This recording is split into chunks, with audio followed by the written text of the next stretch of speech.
We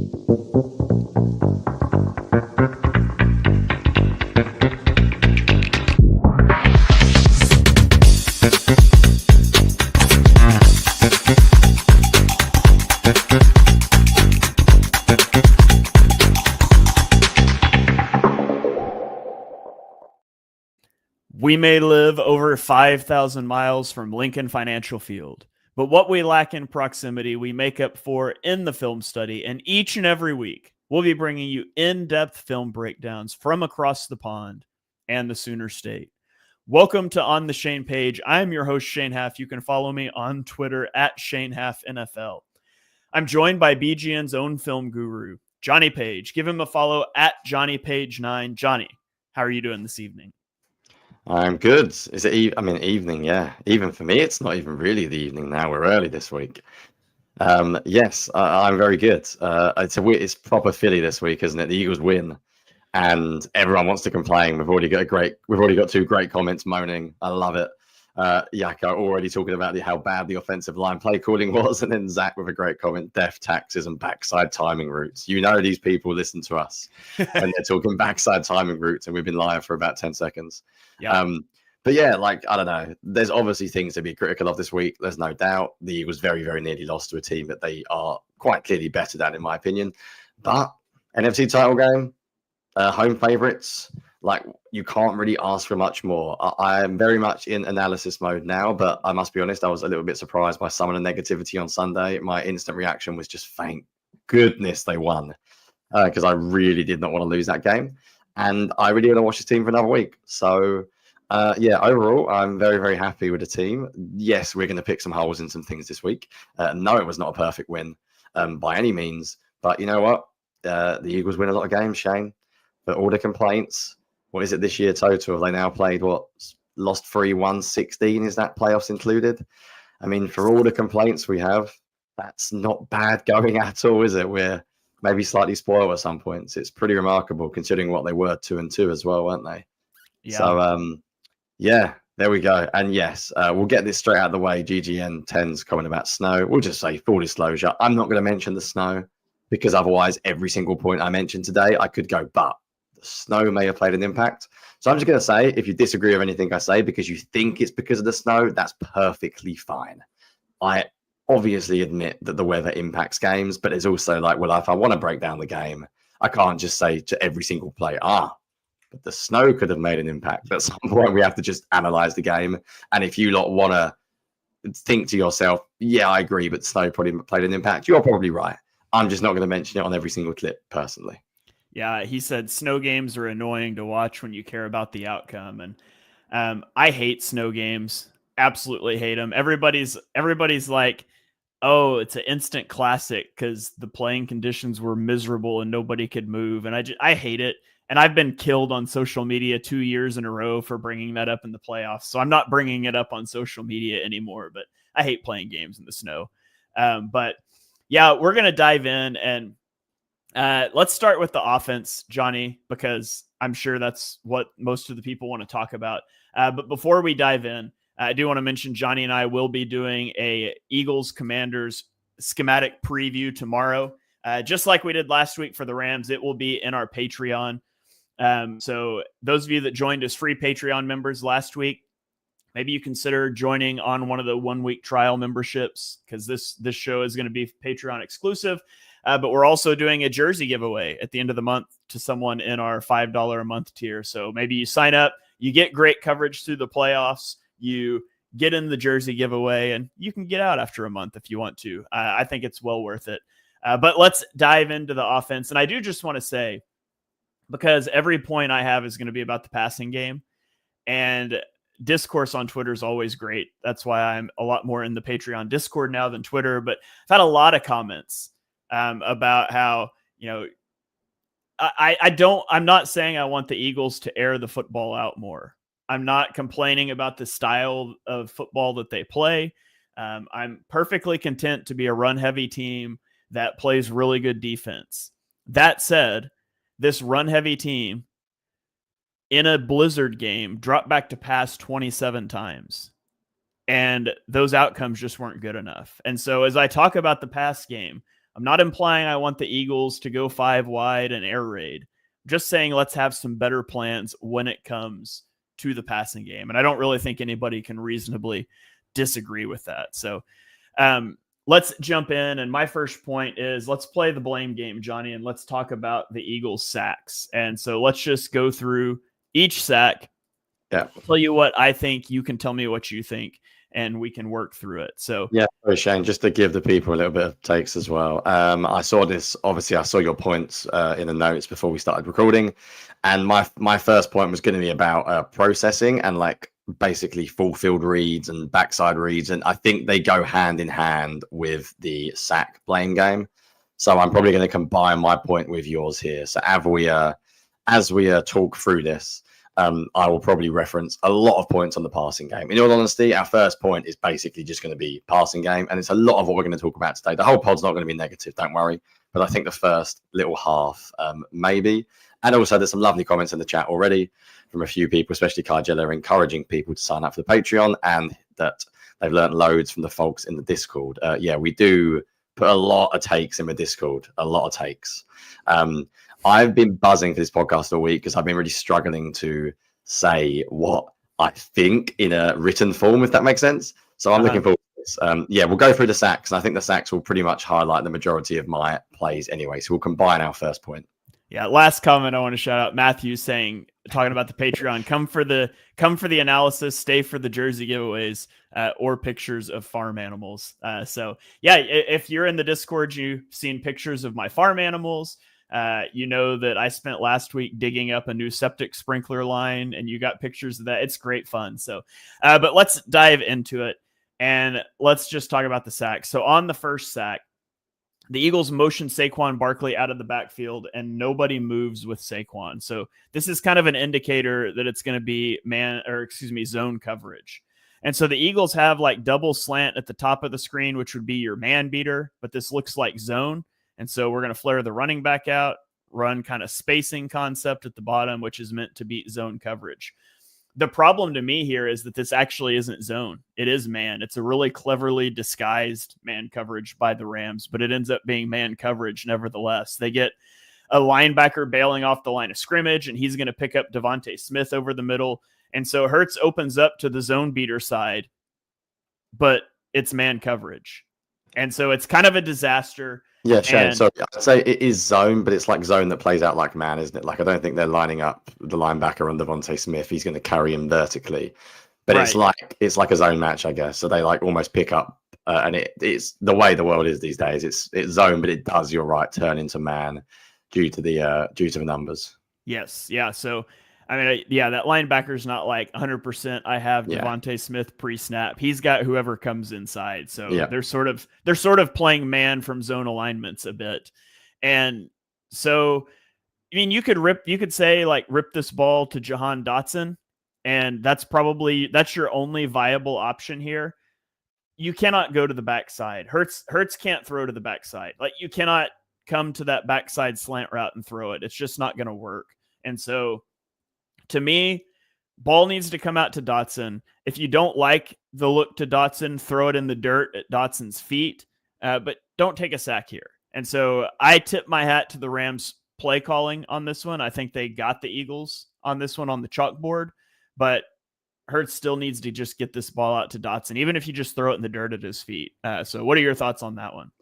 Yeah, I think it's a really weird one, actually, because I must admit, I'm not going to go into my whole full point about full field reads on this particular one because this isn't a terrible play. I think Hurts sometimes he does need to let it rip to Dotson, I think is the boring thing. I get why he's worried about a pick, and I think sometimes Hurts needs to throw more low balls. Like, I don't mind him throwing this at the guy's feet. Like, how many times does he throw, like, when QBs throw the ball away, but they don't really throw the ball away? Like, right. I'd be okay with this landing at like his feet.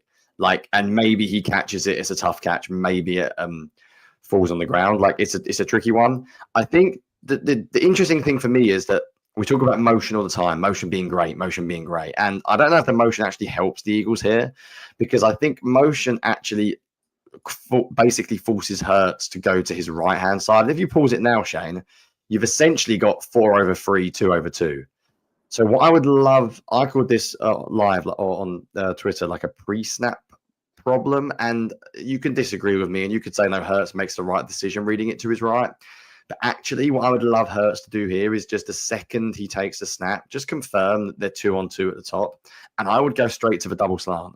Like, I don't think he has to turn to this side. And I get your idea of like one side zone, one side match. And I think sometimes that's where motion can make things harder, because motion can actually change the picture as well. And it doesn't always work in a QB's favor. It's also a great idea of why to ignore screenshot Twitter, because I posted a clip of why I don't like the spacing here. And I still don't, by the way. I think they're all at the same depth. I think they're too close to each other. But every reply was, AJ Brown's open, AJ Brown's open. And it's like, AJ Brown's running a quick slant. Like, if you want to throw it to AJ Brown, he's got to be your first or second read. You're not going to get to a quick slant. He's basically what? If you're reading this Barkley, Dotson onwards, that's like your fifth read in the progression. You've got to get all the way through front side, then go back to Goddard, back to AJ Brown. He's not getting to his fifth read on a very quick, like, 3-step drop. So I don't hate the play, to be honest with you. I think he just either needs to go to the top of the screen or he needs to fight in the ground to Dotson. I do think we have a big sample size now of Jalen Hurts not throwing these hitch routes, particularly, and the Eagles continuing to run them. And I think we will get into this more about this discrepancy between what Hurts actually wants to do and what they're calling, because they just don't seem to throw these hitches very often. So, yeah, I'd probably put that on Hurts if I had to put it on anyone. Do I love the design? No, but I'd say it's mainly on Hurts. Yeah. All right. I agree with you there. Let's go to the second one. You're going to get AJ Brown on an out route at the top of the screen. And then the bottom, you sort of get like a flat stop curl route. And then you're going to get the running back just flaring out. To me, there's several things on this play. One is it's pretty clear AJ Brown is one-on-one pre-snap because there's no safety deep. Now, they could certainly sprint this safety over the top at the snap of the ball. They don't. So to me, there's a few things here. First of all, I'm not coming off of AJ Brown here. Post-snap, you see no safety going deep. You've got AJ Brown one-on-one. So that's one thing. Second thing is 2.5 seconds after the snap, AJ Brown is still engaged with the defender. AJ Brown needs to win off of this press coverage better. I don't want Hurts to come off of this ball, because if he holds on to it for another quarter of a second, AJ Brown's breaking to the sideline. He's running an out route against inside leverage. Like, I'm trusting AJ Brown to win that. If you are going to come off of it, though, the only route you can conceivably come off of it to is the running back out of the backfield. There is zero chance you're coming to a corner stop flat route on the backside and throwing any of those routes that have a singular chance. And so to me, this one is AJ needs to get off of press better. B, maybe you just alert to a vertical route when there's no safety over the top. But C, if you are going to come off of AJ Brown, this ball has to get out to Gainwell out of the backfield. I mean, this is 3rd and 8. I think I understand that, like, he's short of the sticks and he's probably not getting the first down, but he's going to give you the opportunity to kick a field goal or go for it on 4th and short. And instead you get sacked out of field goal range. So I put this one almost entirely on Hurts, with a little bit to AJ Brown for not getting off of press quicker. Yeah, for those of you who are on the Patreon, we had a little bit of debate about this one. So this is one that really frustrates me, and I can understand what Hurts does. By the way, that behind the play angle, Jared Verse, oh my God, he's good, isn't he? Yes. Fair enough. He talked the talk and he walks the walk. My word. So I have so many thoughts on this. And GGM10 commenting about Becton. I'll be honest, I sort of can't be bothered to talk about the offensive line flaws in pass protection because they weren't brilliant, Shane, but the pass pro is really good most of the time. Like, every team gets beat a little. I don't think that you can say the Eagles' passing game was limited by their protection. Most of Hurts' sacks he took, he's holding the ball for 3+ seconds. I think, yes, this is a bad play by the line, but it's not going to be one of my key points. I think actually one of your points, Shane, is checkdowns, isn't it? And you're almost combining that in this one as well. Yeah. So, comment from Jose as well, saying about, do we think AJ is 100%? No, I do not. I do not think he played well.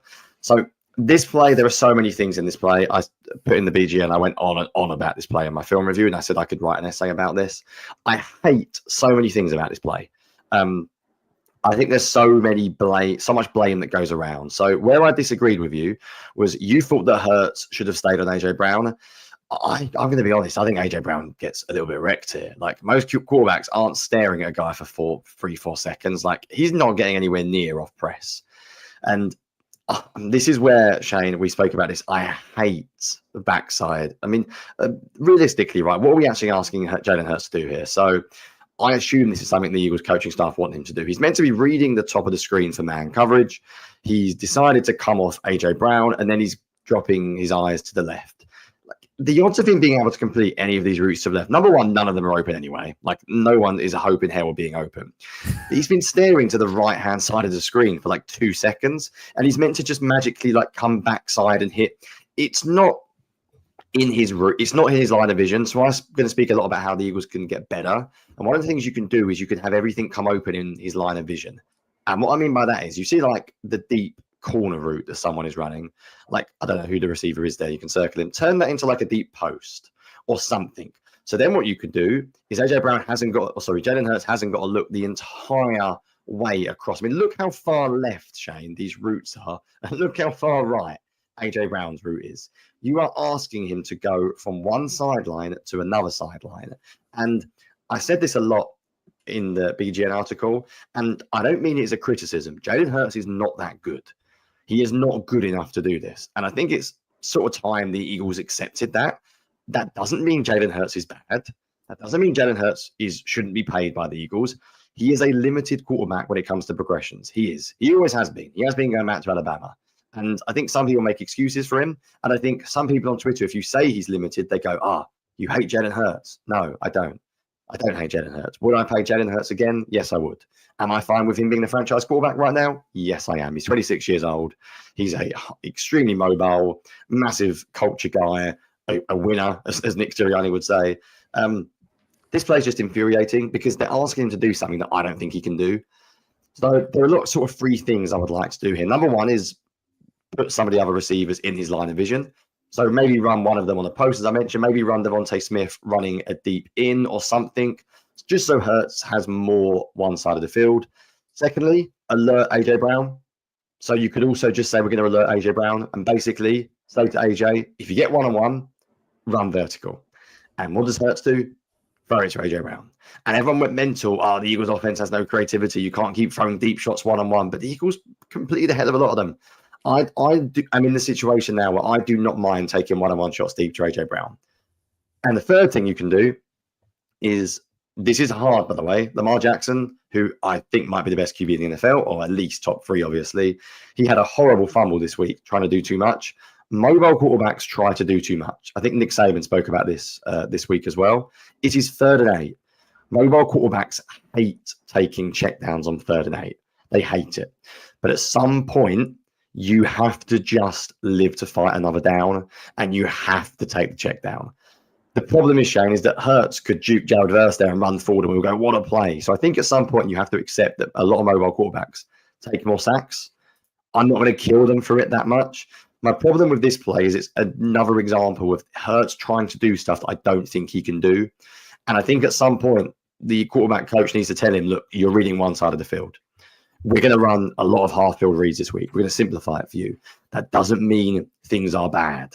That doesn't mean he can't play quarterback in the NFL. It doesn't mean he was going to lose every week. It just means you make things easier for him, because some of the backside stuff he was trying to get to, like that concept, is near on impossible. There's about 3 to 4 quarterbacks in the current NFL that I reckon could do that. Most QBs coming through the current college game are not taught to do that. You could absolutely build offenses around quarterbacks without asking them to run that. So, yeah, a lot of thoughts on that one. Your point, yeah, you're saying that there's only a few quarterbacks that can do it, and they're all old or Justin Herbert. Or arguably Dak Prescott, which is quite funny because I think 2 of the best processors in the NFL right now are Kellen Moore's last 2 quarterbacks. Yeah. And I think big picture, the Eagles might have hired Kellen Moore, so Jalen Hurts has to process more. But I'm now fully in the ability of, you know what? One-on-one to AJ Brown, alert it, run deep, especially if there's press coverage, throw it back shoulder. People can say that's too basic. People can say you can't win like that. Fine. I'm okay with the current iteration of this Eagles team with an elite running game, the best defense arguably in the league. I'm okay with one-on-one to AJ Brown against press coverage, throw it back shoulder. Like, simple. Simplify everything, basically. Yeah, I like how Dak Prescott has been in the league for 9 years and you exclude him from old quarterbacks, by the way. 31 years old, been in the league since 2016. By the way, Hurts is 26. Someone said that in my article this week, and I was like, oh my God. So, yeah, it may be that the Eagles want him to learn to do more of this progression stuff because he's not going to be mobile his whole career. But I don't care about Hurts' future right now. I care about winning this year. And you run an offense to win this year. It's the playoffs. The Eagles are 16-3 going into the NFC conference game. Worry about the future in the offseason. Play to win at this point. Worry about that in week 4. So in classic fashion, we're 20 minutes into the podcast and we've looked at 2 of the 7 plays for my first point. So love it. We do have, I think your check down point counts here. So we got 3 points in one, basically, isn't it? No, I've got different plays for my check. Oh, do you? All right, well, let's speed things up. Well, let's do this one fast. Sack number 3. I'm not even going to talk about the routes. The protection's terrible and Hurts has no chance. My only fault to Hurts here is that he fumbles. You can't fumble here in this situation because it costs the Eagles another 10 yards. And it could have cost him the ball. Fortunately, Gainwell gets on it, but I don't know what they're doing here. No chance. I don't know what Becton is doing because you see Landon Dickerson pretty clearly signal out to the right and there's somebody coming. And so they should be blocking out like this. And Gainwell is potentially working to this linebacker if he comes, and everybody does that except for Becton, who looks at the guy and then just lets him run directly at Hurts. So yeah, this one is the O-line. I said we're not going to blame the O-line much. We don't need to talk about this. He just can't fumble. By the way, why does he fumble though? Why does he fumble? Whereas someone like Peyton Manning wouldn't, because what's he trying to do? Escape. He's trying to make a play. And to an extent, you have to live with it with mobile quarterbacks. However, you don't have to live with a fumble. But we saw the exact same thing from Lamar this week as well. Matthew chiming in says we've gotten through more points than Huff has snaps. Yeah. Let's go to the next one. Next play, it's the Hail Mary and he gets sacked. I don't really want to talk about that one too much either, other than the Rams do what you should do. Yeah, just ignore it. I agree. Always blitz the Hail Mary, and the Eagles just get their quarterback killed for no reason. You're not completing a Hail Mary. I have no care about this one except it's just crappy situational football because if he got injured on this play, I would have lost my mind. Yeah, just slip Kenny Gainwell out of the backfield and give him the ball with 30 yards of open space and see if he can make a miracle happen. That's a higher probability than your receivers getting 50 yards downfield into the end zone. But anyways, let's keep rolling here on to the next one because that's a Hail Mary. I don't really want to talk about it. This is one that you get into the mobile quarterback trying to do too much, like you said. And he has a drag route to Devontae Smith underneath. Now, it is 2nd and 15, okay? And I understand why Hurts wants to run here because if you look, and we'll see it really clearly from the back view, but everybody is got eyes on receivers going upfield. There's nobody on this part of the field, and a lane opens up the middle, and he tries to scramble, and unfortunately he gets grabbed, and then he bumps into Becton, and this is the play he ends up getting twisted around. This is a mobile quarterback trying to do too much. And if he gets out of here cleanly, he probably picks up the first down. And so I get it. And I'm honestly not going to kill him for it. But, I mean, Devontae Smith has a linebacker. If Devontae Smith makes a linebacker miss, he can also get a big gain. And so I understand why Hurts tries to go here. And this is the one that if he gets loose and he rips off a 20-yard scramble, we're saying, oh, what a great play. And maybe it's a little revisionist because he ends up getting tackled and hurt on this play. But I'd love to see you just get this to Devontae Smith. But it is remarkable bad luck that he ends up getting snagged and then bumping into Becton on the way out. What do you see on this one?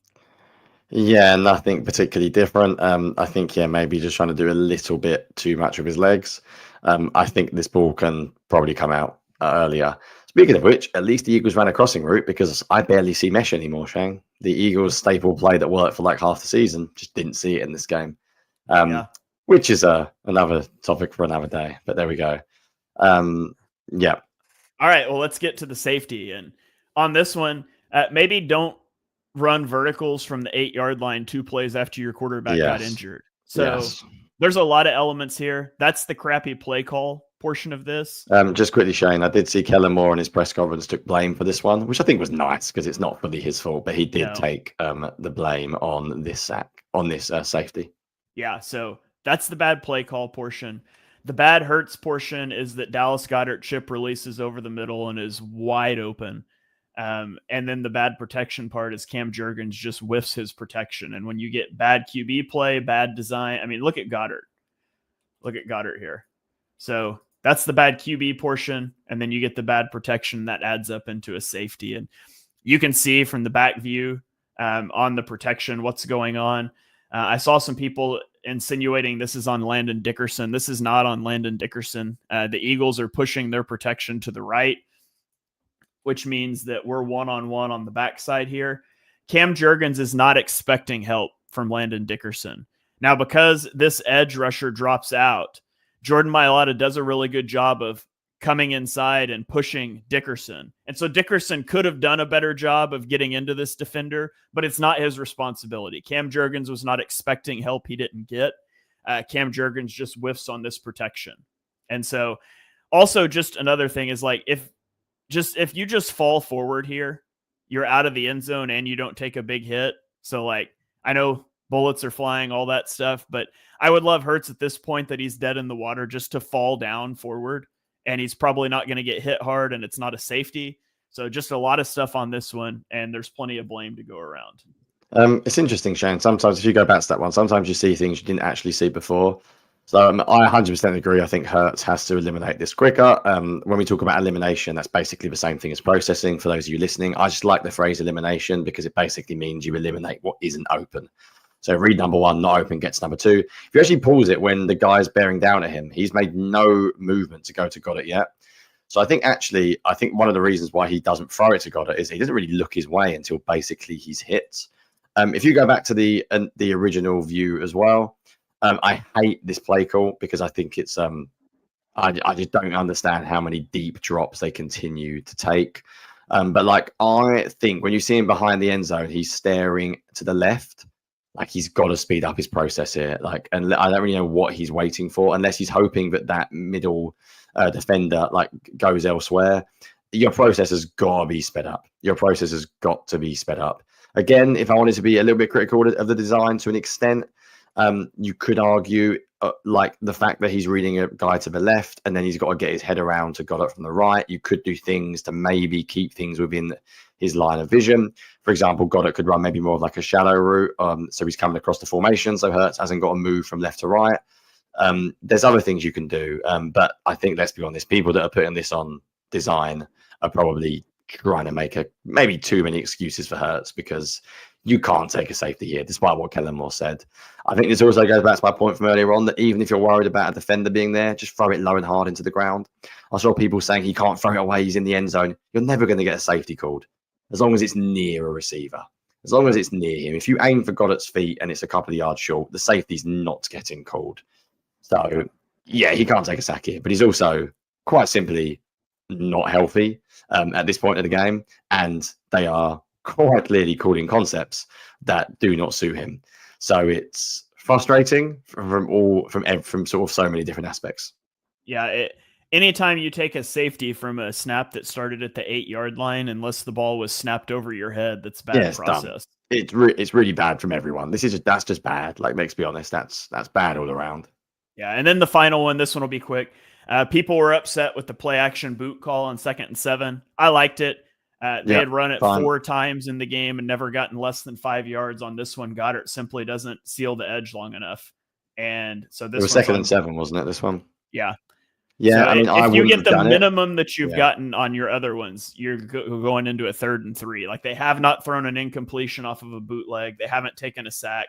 Goddard just lets this guy go too fast, and he's got a direct path to Hurts. So yeah, and for what it's worth, he absolutely made the right decision getting sacked. I saw some people saying he should have thrown it away. That is utter madness. He has to go down.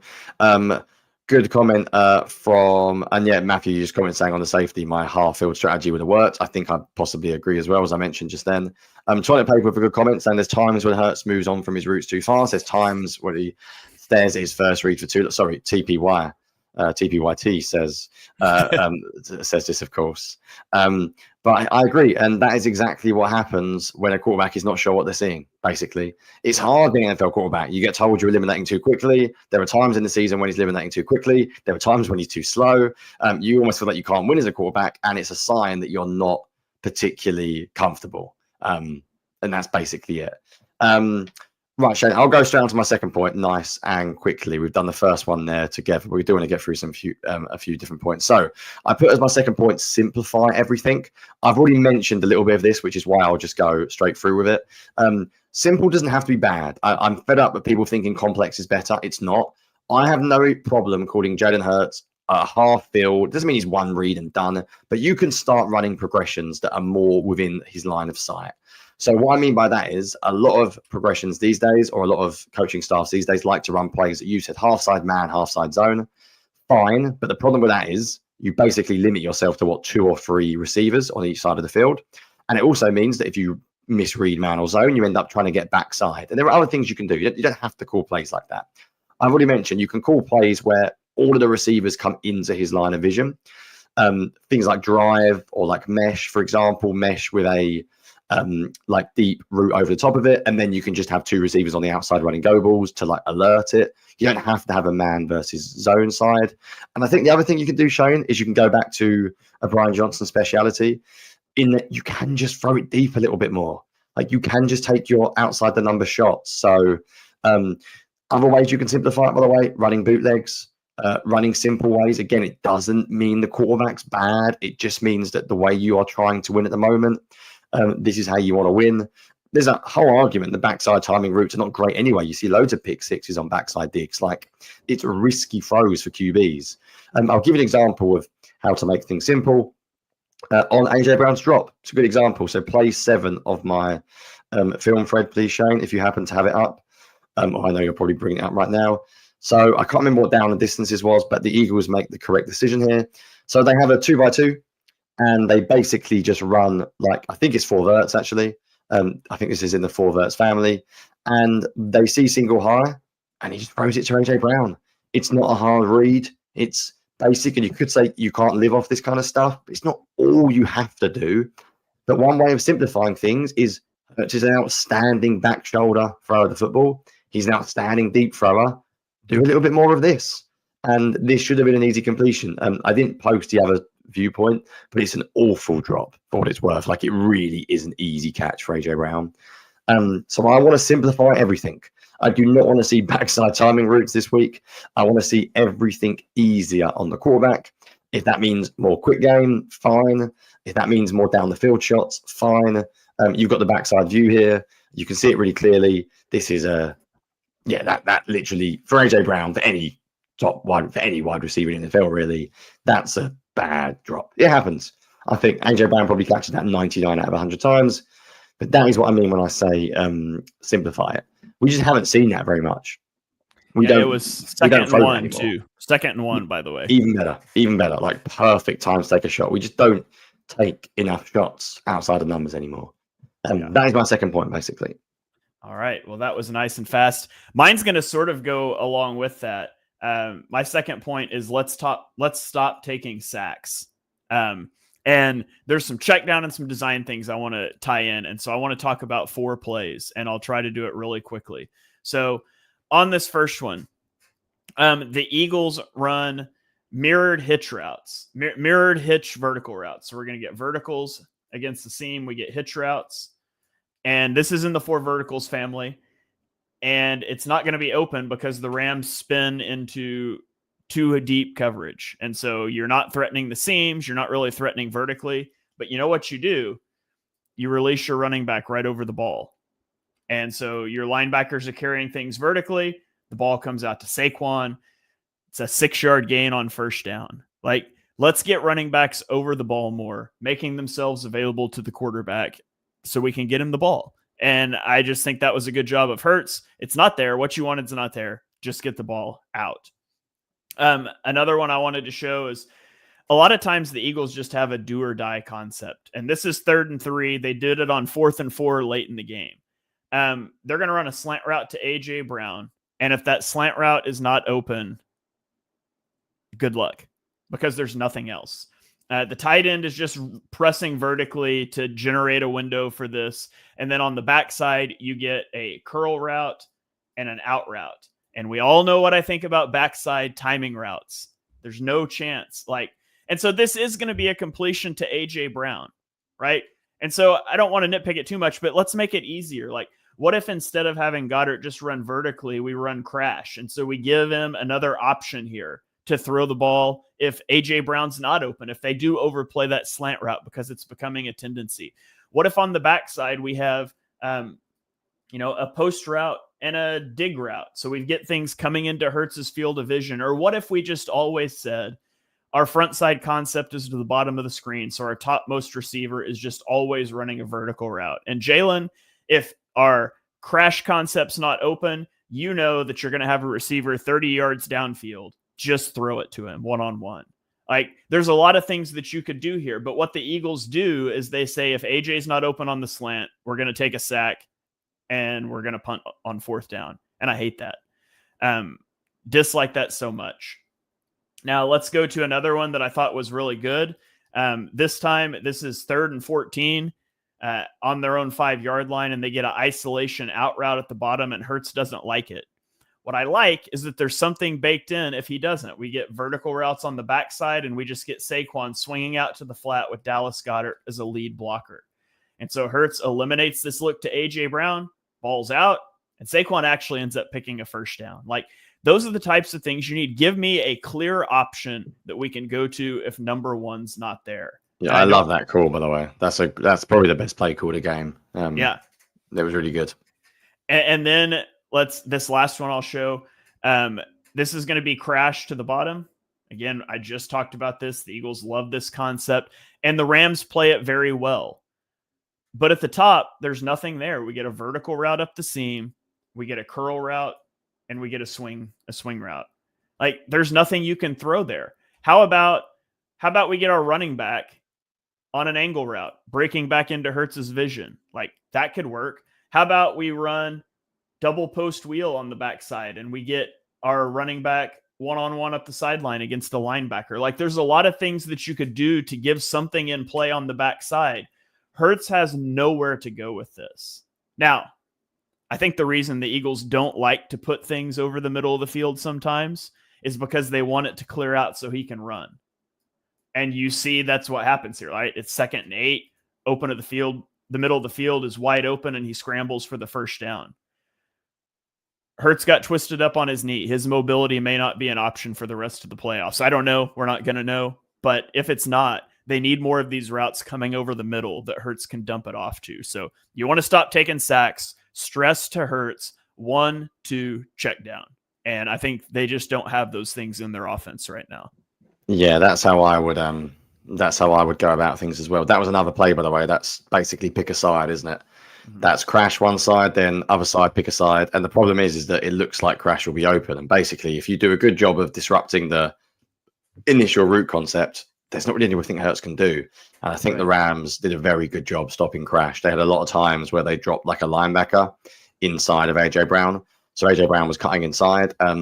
And yeah, there are also times, by the way, when they played man coverage and the Eagles receivers didn't win. It just wasn't a great game in quite a few different ways.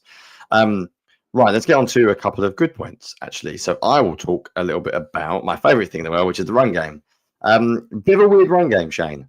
So I have not got the numbers in front of me because I'm a moron and I forgot to prep them. So I'm now frantically looking them up.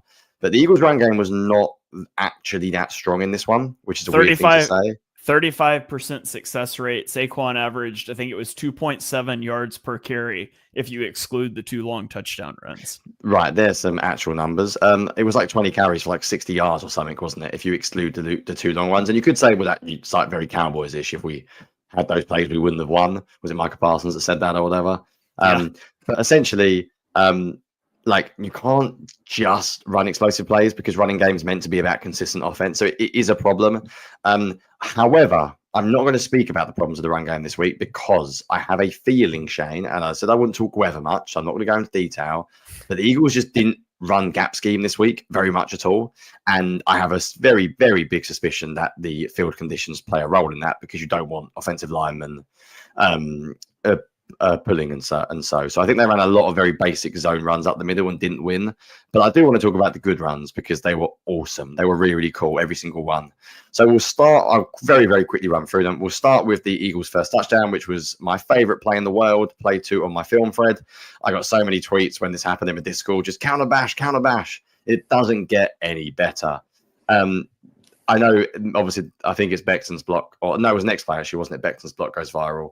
But QB Calabash is just so hard to stop. It's so hard to stop. I think Hurts has perfected the mesh point. Like, he hands this off at the very, very, very, very last minute. It gives you a great numbers advantage because the Rams are 4/3 backside. And when the QB runs, as I've said for so long, it is literally +1 in the run game. It is like having an extra player on the field. I think my simple favorite thing about this play is just simply that Jalen Hurts doesn't slide. He actually this is proper mobile. We haven't seen this for a while. This is like Justin Fields, Lamar Jackson. Like, actually, you're not just fast, you're actually a positive in the run game. Break for a tackle, shrug him off, run through. That's really good. Like, really good. There are not many QBs that will make that play.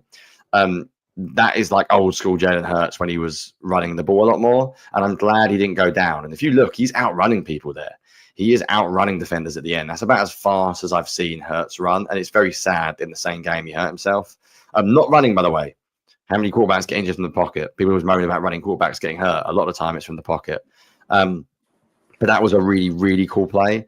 The next one I really like as well. So I think the Eagles have been a little bit inspired by Ben Johnson here. This is play 4 of my film thread. And I mentioned Ben Johnson because I think the Lions have been the masters of this in the past few years. The Lions are the masters of running on 3rd and medium. So I think they are very, very, very good at running on 3rd and medium. And I think other teams have started to do it, like the Eagles, because if you know you're going for it on 4th down, or even just you're happy to run it. I think this is 3rd and 4, if I remember correctly. And the Eagles catch the Rams in a very much like a pass-heavy coverage. They're not particularly well-versed to play the run at all here. They completely leave, is it the C gap or D gap? I can't remember from the angle you're showing, wide open. They are just not gap sound. And if this is a minor point. 3 defensive linemen to the right of the center, and it's a linebacker and a safety in the A and B gaps. Because they're playing the run. Sorry, they're not playing the run. They are playing the pass. And they're not gap sound. So what I mean by that is they don't have somebody in a specific gap. And if you are not gap sound against this Eagles team, they will kill you in the run game.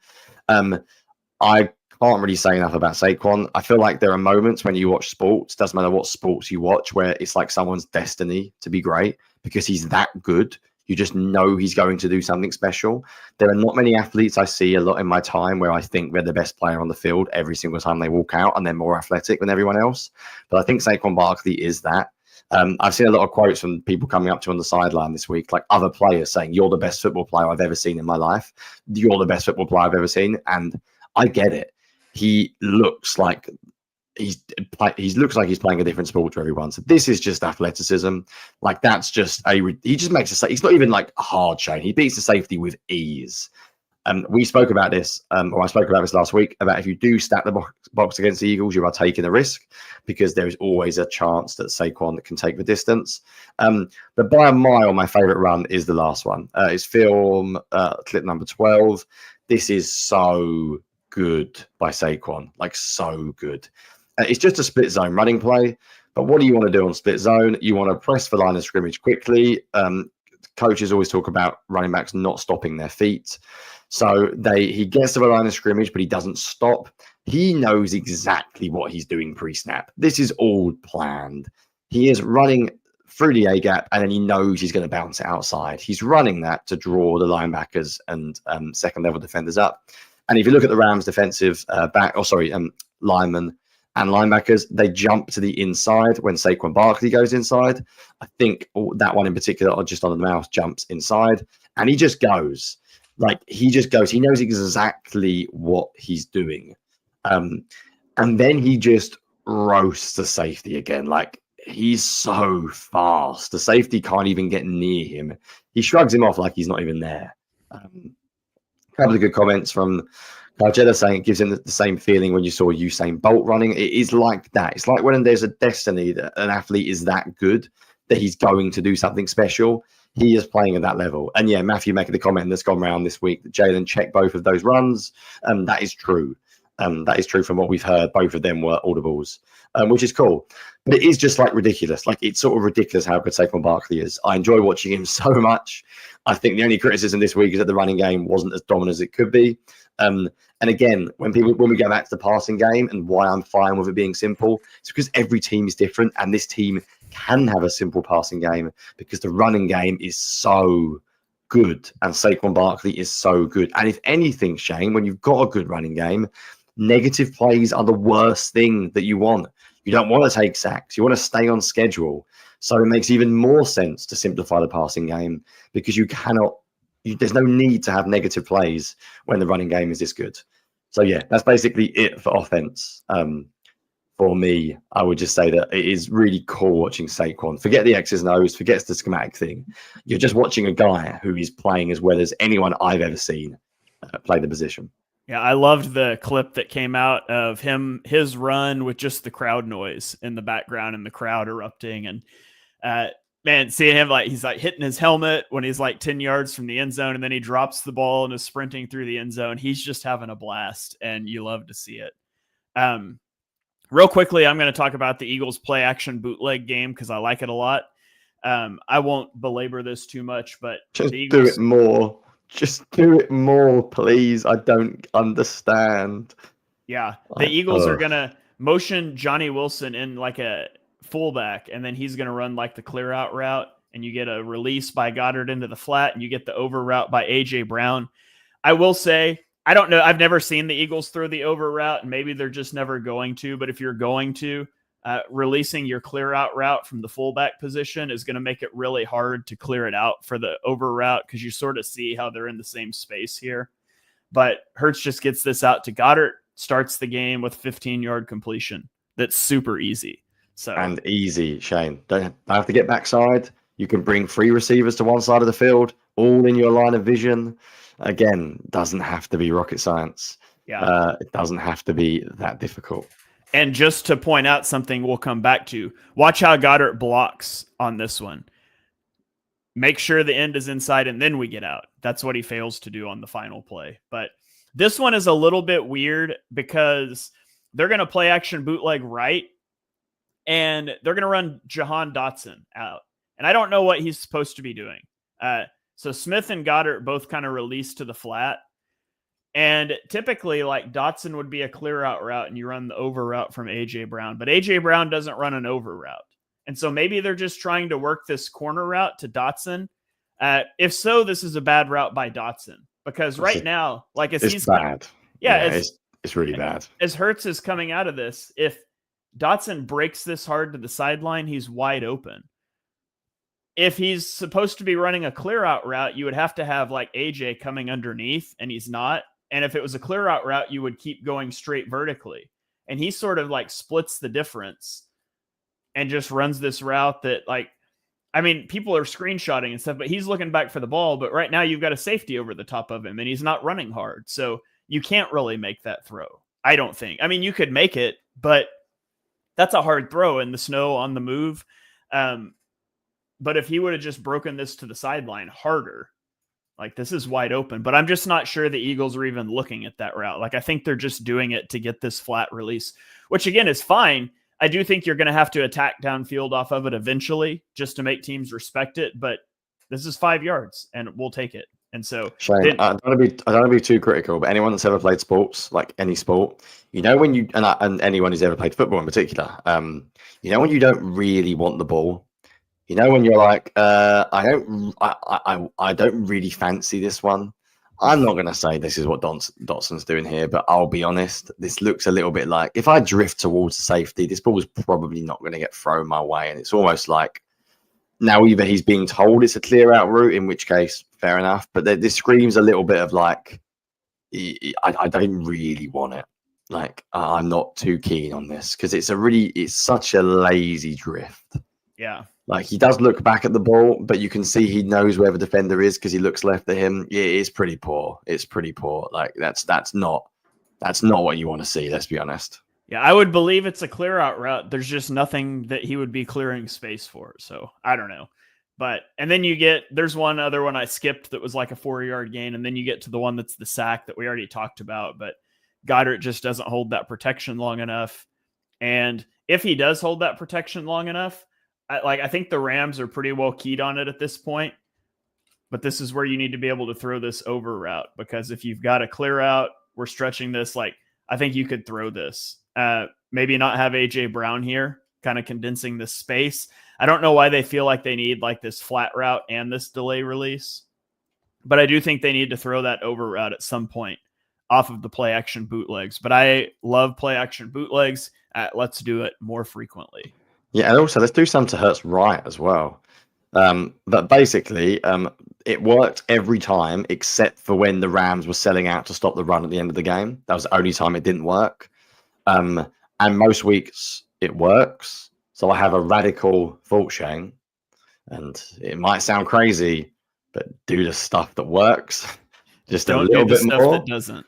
Yeah, it's a theme of the Eagles the past few years. Is that I also think Hurts is good on the move. Joe reminds me of Shane. Remember the Eagles ran dash like 6-7 weeks ago? They ran one play, a designed rollout, and Hurts made a great throw for like 20 years, and we've never seen it since. They're saving it for next year. Honestly, the Super Bowl, the Eagles passing concepts are going to be unbelievable. Mesh, dash, bootleg. It's going to, oh my God, bootleg, sorry. It's going to, this is brilliant. Callum Moore, we've been waiting for this. And then he takes the job at Dallas, and then we're all set. Yeah, and then every play next year is like perfect. But anyway, right, that's it was a frustrating offensive performance, wasn't it? Despite the fact they did all right, it was frustrating. We move over to the defense. Yeah, let's do it. Let's jump over to the defensive side of the ball. And I think there's a lot more positive here. We'll also be briefer here because we have to. Why don't I start us off here? And I want to talk about Fangio was in his bag in this game. Fangio did a lot of things that Fangio doesn't normally do. And I'm going to talk about two of them. I know Jonny's going to talk about one. But the first thing that Fangio never does is walk linebackers up on the line of scrimmage. And here he walks both linebackers up on the line of scrimmage, and they're mugging up the A-gaps, this double mug look. And they're actually both going to blitz, and both of the edge rushers drop out. And this is cover one, double rat, I think is what technically the Fangio scheme calls it. You've got two rat droppers into these zones under the middle. And what's really cool, and you'll see it better from the back view, but you're generating one-on-ones for your linebackers, and you're still only rushing 4. And so the way that they do this, and this is consistent, they put Zach Bond away from Jalen Carter, because what's the defense going to do? They are going to slide Jalen Carter's direction, right? And the running back's going to come back here. So if this happens to be the linebacker that drops out, they can get the double team on Carter. And so you're essentially guaranteeing a one-on-one for Zach Bond against a running back, forcing them to protect 6 and only rushing 4. Like, that's a massive win. And so the Eagles did this here, and, Bond is not able to get to Stafford, and Isaiah Rodgers does a pretty bad job in coverage there. But that's not the only time they did it.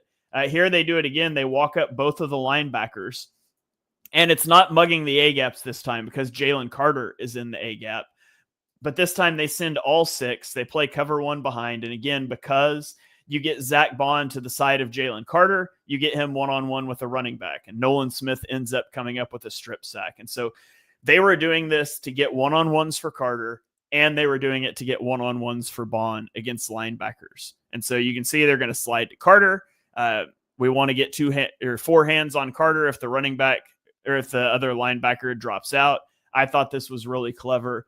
And then I'll show one more time that they do it. Again, they're going to walk guys up on the line of scrimmage again, and they play cover 1 behind. This time, Oren Burks isn't able to really get anywhere, and so he just gets his hands up in the passing lane and knocks it down. Last year, we saw the Eagles. It was kind of a joke that when the Eagles showed a double mug look, you could guarantee they were going to bail out of it. They have not really shown double mug looks this year at all. And Fangio showed it 3 times in this game, and he used it to generate one-on-ones for Zach Bond. And I really liked that little changeup. Oh, I forgot they were the good days, weren't they? Laughing at the Eagles defense last year. The double mug looks, and then they bailed every time. I remember that. That was good fun. And God, we were bad last year. Right. Anyway, I'll talk about one that, and you stole the best point this week because you're going to talk about stunts and fake stunts. And oh my God, Fangio was good this week. It's a weird thing to say this because the Eagles gave up 402 total yards at 5.7 yards per play. But I felt like schematically they were really good. I felt like it was individually that they suffered a little bit in this game. And I'll speak more about that in a second point, actually. it wasn't the greatest defensive performance in the world, but I think the Rams offense is just really good and Sean McVay is outstanding. But I think like schematically, what the Eagles did here was really, really strong. Quick comment from King Dammy talking about Sweat. He's been a little bit quiet, but I think he looks fine. I think he's a good pass rusher. I think he's got a lot better against the run than he was in the early parts of the year. He seems to have calmed down in terms of setting the edge. And he does seem to make 1 or 2 big plays every week. So he's not a concern. I think his problem might be he's playing too much because the Eagles signed the Ghost, sadly, who doesn't exist, even on 3rd and longs. So I'm going to talk about another mix-up. I said about Fangio mixing things up a lot. We saw some drop 8, Shane. Some drop 8. Fangio never drops 8. It almost doesn't happen. So He's done it 11 snaps this entire season. Yes, you're lucky if you get it one per game. I think I have it on play. What goodness, what play is it in my film, Fred? You've got it up before me. That's good. Right, couple of things I like about drop 8. So, firstly, I like the fact the Eagles just make it sound very obvious it's drop 8. They're like, yeah, we're sending 3. We're never going to disguise this. The other cool thing is when you drop 8, I mean, guess what? You have an extra man in coverage. And this plays a good example to show what they were doing quite a lot of this game, in that when you play match zone, you can run a lot of brackets without actually bracketing somebody. So, like, I think they run 2 brackets here. So if you look at Cooper Kupp and Puka Nacua, they have an inside and outside bracket on both of them. However, I think you could also just call that like zone coverage. Like, yes, it's a bracket, but I don't think it would traditionally be called like an actual bracket. I think it's just a case of, there's a guy inside him and there's a guy outside him. And when he runs into your angle, when he runs into your zone, you sort of have an idea about him.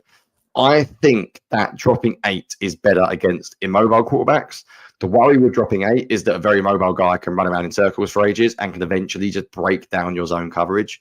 So I have an idea. I think they should probably drop 8 a couple of times against Jaden Daniels, and I think I would use it in very specific situations. One, I would not use it outside of the red zone, because I think basically when you have to cover larger distances, the QB can run around and extend plays more. It's really hard to extend plays in the red zone. So I prefer, when you've got more field to cover. So I prefer dropping 8 in the red zone. Secondly, I would drop 8, but I'd use like a fake spy or a quasi spy. So I would basically have your middle hook defender almost be like a spy on Daniels, and then he can go and blitz if Daniels gets outside the pocket. The benefit of doing that is that if you send 4 and have like a fake spy, then you've basically committed 5 defenders already. So you've got 1 less in coverage. Whereas I think if you drop 8 and still have a spy, you can essentially run a normal like coverage scheme and just have an extra hook defender. So that was just a cool play. It was cool to see Fangio drop 8. It was cool to see a change up. It worked. They got the sack. They forced the field goal. And to answer a quick question on M Squared saying, what have I missed that has resulted in those snaps for Huff? Basically, he is not very good. That is the answer. He has not been very good when he's played this year, and his run defense has been atrocious. However, I must confess, I'm a little surprised we're not seeing him on 3rd down more. Like, the Eagles are running Jalix Hunt out there. And I think on 3rd and 13 or whatever, I think one of the issues is we haven't seen him being able to drop into coverage this year either.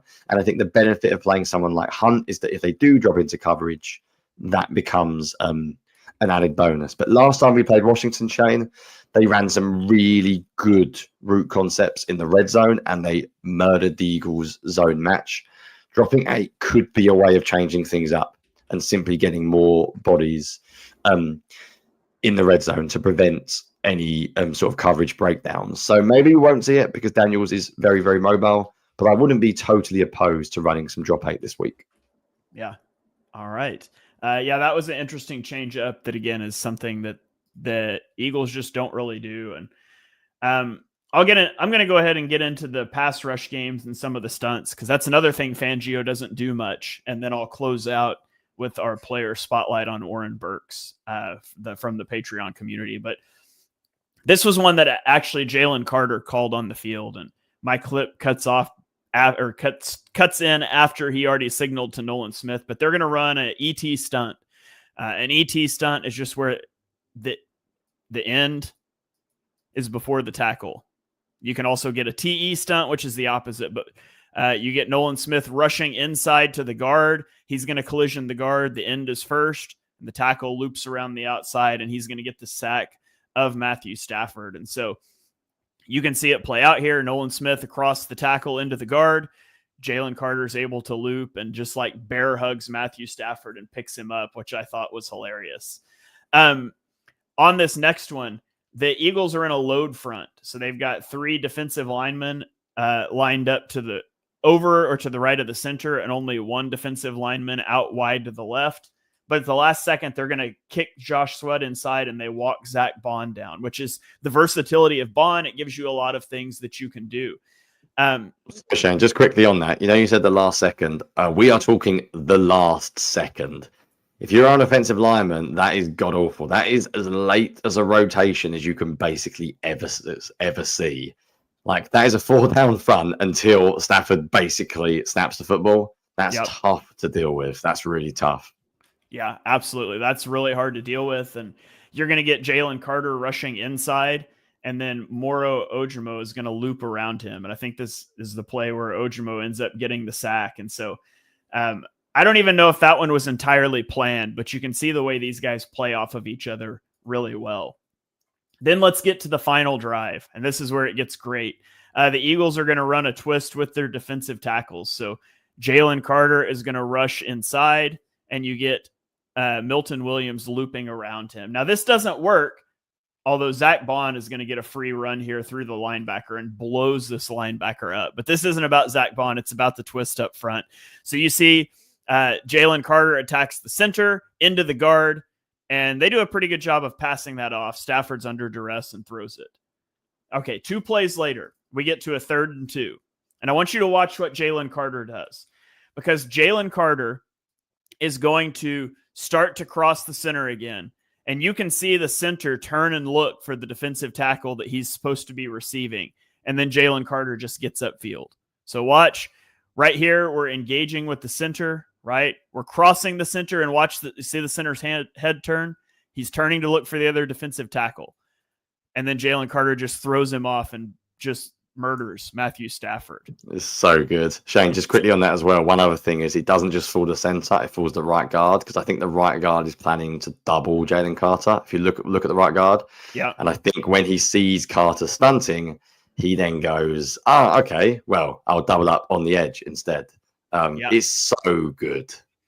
Yeah, it's always great when you see, like, in unison, the right guard's head snap right, the center's head snap left, and Jalen Carter run right in between them.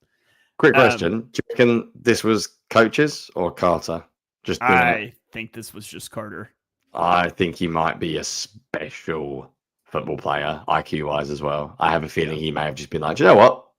Yeah, this is how it will work. Yeah. And you know what? If it worked once, let's just try it on the very next down on 4th and 11, because he's going to do the same thing with the same result. Now, this time the center doesn't bite on it as hard, but if you just watch these guys again, he starts to rush inside, and he doesn't really get the center other than the fact he clubs back to the inside, but watch the right guard. Immediately, boom, head kicks out to the edge rusher, which is stupid because he's already got chip help. But let's go triple team Nolan Smith and leave Jalen Carter one-on-one with the center, and he gets pressure again. And so I thought that was awesome.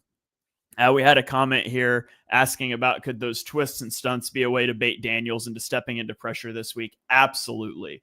And we've seen that with Jalen Hurts before, where it looks like there's a gap to scramble up the middle, and all of a sudden you've got an edge rusher that's looping through what looked open. And so, and it was against, the right guard was causing a lot of those issues. The nice thing is that Commanders' right guard, who is their best pass protector, will not be playing on Sunday. So there's some exploitable matchups there for sure, both through stunts, fake stunts, and through walking up your linebackers. So that's my second point. Johnny, what do you have for your next defensive point? A good question. What do I have? Let me have a look. So I have, I'll talk about catch point. To be honest, Shane, if you've got any of the deep plays that the Eagles gave up in this game, you can just run them, because I'm not going to actually explain the individual plays, because in all honesty, schematically, they're nothing special. I just think it's worth mentioning that when you look at the box score today, from this game, Matthew Stafford was 26 of 44 for 324 yards, which is obviously Not where you want to be. You don't expect the Eagles to give up 324 yards. However, 115 of these yards came on 3 passing plays, which means Stafford actually, if you take out those 3, had 209 yards on 41 attempts. Now, I know it's very easy to say you can't just ignore the deep ones, so bear with me. I'm not ignoring the deep ones, but what I would say is that they were not really well schemed up plays, these Rams deep shots. They were not the Eagles losing. This was not Fangio getting beat. They were just straight up catch point problems. Isaiah Rodgers had perfect coverage twice. Once on the deep shots in the middle of the field, and he just gave up the catch. Then you're posting the second one here. He's in perfect position here on the second one. He just gives up the catch to Cooper Kupp. That's 2 deep shots. And then on the second to last, the very, very final drive, Darius Slay is in perfect position on Puka Nacua, and Puka Nacua just runs straight by him. This is the most egregious one. The first one, Rodgers has to intercept that or at least knock it down. You can't be giving up a catch in that situation. So I think it's just worth noting. Like, do I think it's a huge problem? Probably not. But it's just worth pointing out that the Eagles' big plays allowed this one. And if you're watching, there's the Darius Slay one, were not down to schematic problems. They were not down to Fangio being beat schematically or anything. They were just down to the other team making plays. And hopefully Quinion Mitchell's back this week. It seems like he will be. But I think if I was the Washington offensive coordinator, I would look at that and think, you know what? Let's take a few down the field shots and see what we get. So I think it's just worth mentioning that maybe the Eagles have got to be a little bit more focused on knocking out the football and not trying to pick off everything in 50-50 situations. It's something to consider because I think especially Isaiah Rodgers, he tried to intercept in both of those examples. And maybe if he didn't, he would have quite easily knocked the football away. Yeah, I agree with all of that. Let me roll on to my final point. Patreon community was very close between voting for Oren Burks and Jalen Carter. Oren Burks slightly won, but I also talked about Carter with the stunts and things as well. So let's talk about Oren Burks. Vic Fangio insinuated in the week that Trotter would place them, and then he didn't. And asked about it afterwards, he said that Oren Burks played well, and you take Vic at his word because he doesn't play games when it comes to things like that. And I thought he did play well. He had some, I will say he had some rough reps in run defense where he wasn't gap sound that led to some positive rushes. And I'm not going to highlight a lot of those, but I will show a few plays where I thought he did well. This first one is going to be a screen pass to the bottom of the screen. And he does a good job of recognizing this and getting out to make the tackle. And you can see how lucky it is he makes this tackle, because if he doesn't, I mean, how many yards is this going for, Jonny? At least 20, maybe even more. And it ends up being a 1-yard loss. So that's a really good play by Oren Burks. This is one play that was a bad play. And there's some coverage adjustments you should make in this situation. And Slay doesn't make the coverage adjustments either. So I'm not sure. I'm not going to say this is Burks' fault. They may just have been caught out on this. But typically what you want to do when you're playing a cover 3 kind of spot droppiness here a bit is when you get 3-by-1 with the 1 being an attached tight end, if he goes underneath, we don't really want our middle of field linebacker carrying number 3 vertically for this reason. It's just wide open. You would rather see him push down underneath and Slay take this vertical responsibility, because there's nobody that can threaten Slay vertically here. There's nothing except for number 3 coming across. So it makes sense to have Slay get over to this, but Slay doesn't really do that either. So maybe this is a communication thing. Maybe it's a thing they weren't comfortable doing with Burks on the field. Fortunately, it gets dropped, but that one could have been a big play. That's a definite mistake. That there's a miscommunication error there. There's no way that's how it's meant to play out. Yeah, that's an adjustment that should be made, and it doesn't look like Slay makes it either. So I'm not sure why, but that's something I would expect Washington to test. I showed this play earlier, but this is the double mug look where he's not able to get to the quarterback. And I just want you to see the slant that would probably be completed for the first down, I think, if it's not tipped. But from the back view, you can see that Oren Burks realizes Carter crashes to the right, and Burks just doesn't really have a rush path. And so good job by him just getting back and getting his hands up. I thought that was really good awareness. And then he had a really good tackle for loss on the goal line too, where he came through a run through untouched. Now, ultimately, the Rams would score, I think, on the next play. But I thought he had some good plays. Like I said, some rough reps and run defense, and you need that cleaned up next week. But overall, he played pretty well for a backup. He had 1 pressure on 6 pass rush attempts. He had 4 tackles, all of which were classified as defensive stops, which was tied with Chauncey Gardner-Johnson for the highest on the team. He had an assist, and he only had the 1 missed tackle. So I thought it was a perfectly fine game for Oren Burks. If he plays at that level next week, I'll be really happy. Yeah, I thought he played well, and I was disappointed last week because he didn't play well. And I came out saying, I think he'll be fine because he played well the previous 2 weeks. And then I looked like a mug because he was not very good last week. So I'm glad that he played better this week. Boy, random point. I think the Eagles coaching staff does a brilliant job at getting them to coach batting down passes this year. There's been quite a few occasions where the Eagles get into passing lanes and manage to knock it down when they know they're not going to get there. Right, let's finish this up, Shane. I will take my final point. It's more of a philosophical thing, actually. So I bet I was not alone.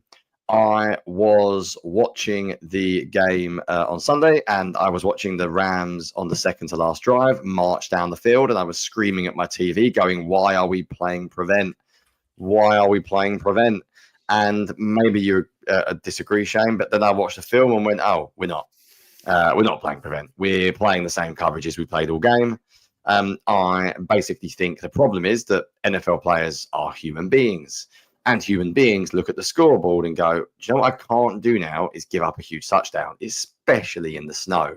And I think individually, and in particular, Darius Slay, just started playing a bit too passive. And it's become a theme this year that in close situations at the end of games, this team plays a little bit too passively. And I think it's too basic to go, they're playing prevent defense. They weren't playing. They were playing single high half the time, Shane. Like that, they weren't playing passive. They weren't, playing like really deep coverage. I think the corners were just sitting too far off. And Fangio's come out and said that that's down to individual corners to decide where they're playing. I don't know if I fully believe that. And I don't know exactly where to portion blame out. But whether you blame Fangio or not, I would just say that either way, it was a disaster.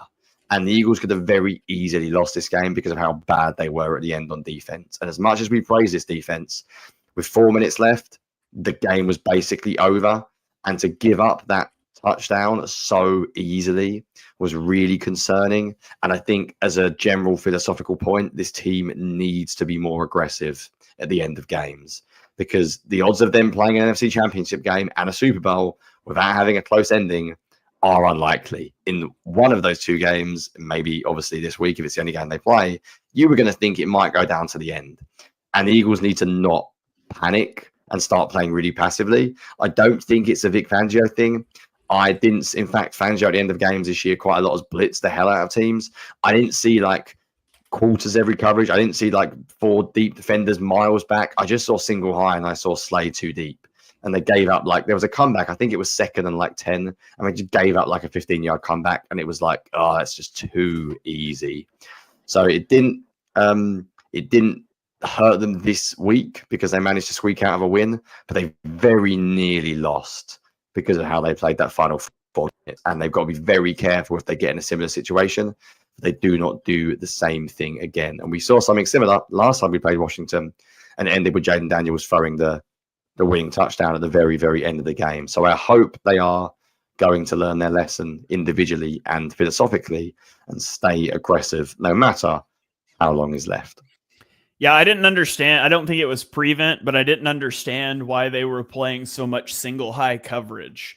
When you're up by 13 with 4 minutes left, the other team obviously has to throw the football. Like this is the prime time for you to be playing split field looks and have safeties over the top everywhere so you can protect your cornerbacks. Like I thought Slay was playing way too soft, but in his defense, he doesn't want to give up a big play and he's on an island. So I thought that approach was just, I don't think Fangio went into like prevent, but I did find it really odd that they ran like single high coverage nearly every play in must pass situations like that.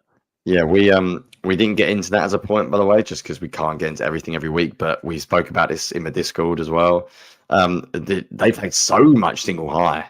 Whether that was a specific thing this week, they played so many reps of single high coverage this week. A little bit too much cover for my liking. Which sounds very strange. I'd have liked to have gone like more negative on the end and gone more split safety coverage, and then told the corners to play really high up. But the Eagles didn't do that. And Slay was a little bit alone, and he did just play really soft. There was 2 occasions. I think he gave up 2 comebacks. And also, I said I was going to mention it. Yes, the field probably played a role because Slay didn't want to fall over and slip in one-on-one. I do get it. But yeah, the Eagles can't do that again. The Eagles have got to be better than that if it goes down to the wire on Sunday. For somebody that said they weren't going to talk about the snow, they sure talked only about 3 times. Only 3 times. Yeah, so the Eagles played a middle field closed coverage on 56% of their snaps in the game. And on the year as a whole, it's been only 44%. So it was definitely a lot higher percentage.